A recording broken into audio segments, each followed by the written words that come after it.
প্রারব্ধ বা ভাগ্যকে আমরা এড়াতে পারি না, কিন্তু তার আঘাত থেকে নিজেদের কি বাঁচাতে পারি? উত্তর লুকিয়ে আছে একটি ছোট্ট অভ্যাসে। চলুন জেনে নিই। আপনি কি আপনার নিজের দুঃখকে একটু দূর থেকে দেখে বলতে পারেন, এটা হচ্ছে কিন্তু আমি নই? এটা কি আদৌ সম্ভব? প্রারব্ধ যখন আঘাত করে তখন কি আমরা সত্যিই সাক্ষী থাকতে পারি? আর যদি পারি, তাহলে প্রশ্ন আসে, এটা কি আমাদের হাতে, নাকি শুধু অবতারদের পক্ষেই সম্ভব? শ্রী রাম ঠাকুর এই প্রশ্নের উত্তর দিয়েছেন খুব সহজ ভাষায়, কিন্তু ভীষণ গভীরভাবে। আজ আমরা খুঁজব সাক্ষীভাব, প্রারব্ধ ও নাম স্মরণের সেই গোপন সম্পর্ক। প্রারব্ধ, যা এড়ানো যায় না। প্রথমে একটা বিষয় পরিষ্কার করি। প্রারব্ধ মানে যে কর্মফল ইতিমধ্যে ফল দিতে শুরু করেছে, এটা থামানো যায় না।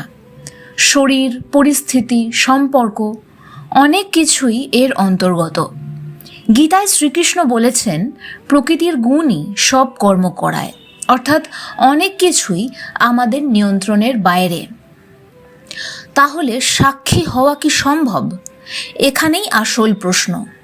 যখন দুঃখ আসে, আপনি কি বলতে পারেন, আমি দুঃখ পাচ্ছি না, দুঃখ হচ্ছে?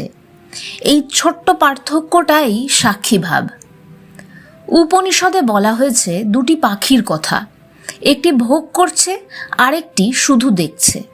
আমাদের মধ্যেও এই দুই সত্তা আছে, কিন্তু সমস্যা হলো আমরা সবসময় ভোগী পাখিটাকেই সত্য বলে মনে করি।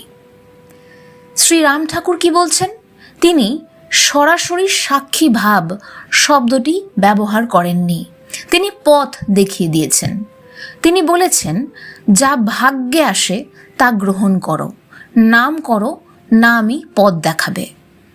এই নামই আসলে মনকে ভোগী থেকে সাক্ষীতে নিয়ে যায়, কারণ নাম মনকে কেন্দ্র করে। যখন মন স্থির হয়, তখন আপনি দেখতে শুরু করেন ঘটনা হচ্ছে, কিন্তু আপনি একটু দূরে সরে আছেন। এটা কি আমাদের হাতে? আংশিক হ্যাঁ, আংশিক না।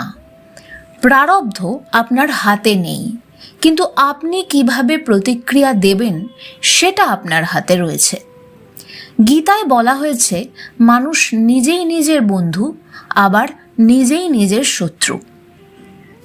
অর্থাৎ আপনি নিজেকে ভোগী বানাতেও পারেন, সাক্ষী বানাতেও পারেন।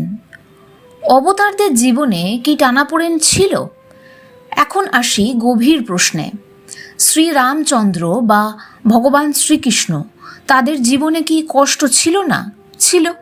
শ্রীরামকে বনবাসে যেতে হয়েছে, ভগবান শ্রীকৃষ্ণকে যুদ্ধের মাঝে দাঁড়াতে হয়েছে। কিন্তু পার্থক্যটা কোথায়? তারা কষ্টকে নিজের বলে ধরেননি, তারা ছিলেন সাক্ষী ও কর্তা ভাবহীন। তাই তাদের ভেতরে অশান্তি জমেনি। আমাদের জন্য বাস্তব পথ কি?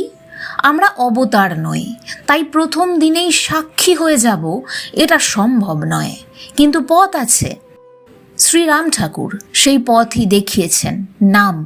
প্রথমে আপনি নাম জপ করবেন, তারপর আস্তে আস্তে দীর্ঘদিন সু অভ্যাস গড়ে তোলার পর লক্ষ্য করবেন মন একটু শান্ত হচ্ছে।